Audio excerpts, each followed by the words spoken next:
వృద్ధాప్యంలో జెంట్స్లో చాలామంది యూరిన్ కోసం నైట్ నిద్ర లేవడం, యూరిన్ బాత్రూంలోకి వెళ్ళే లోపలే యూరిన్ లీక్ అయిపోవడం, లేదంటే యూరిన్ బట్టల్లో రావడం, ఇవి చూస్తూ ఉంటాం. సో దీనికి one of the main reason prostate gland enlargement.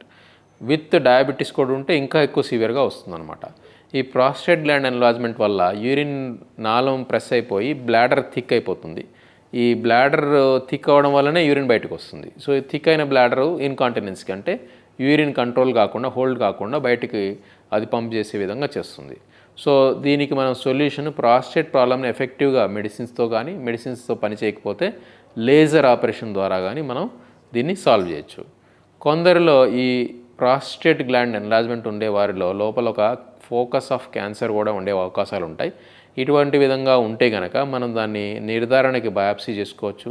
తర్వాత స్టేజ్ చేసుకొని లోకల్గా ఉందా, స్ప్రెడ్ అయి ఉందా, అంటే ప్రాస్టేట్కే పరిమితమై ఉందా, బాడీలో వేరే ఆర్గన్స్లో స్ప్రెడ్ అయి ఉందా, ఆ స్టేజింగ్ స్కాన్ చేసుకొని, పెట్ స్కాన్ చేసుకొని ప్రాస్టేట్ క్యాన్సర్ కనుక మనకి ఉంటే కనుక రోబోటిక్ సర్జరీ ద్వారా దాన్ని మనం క్యూర్ చేసే అవకాశాలు ఉన్నాయి.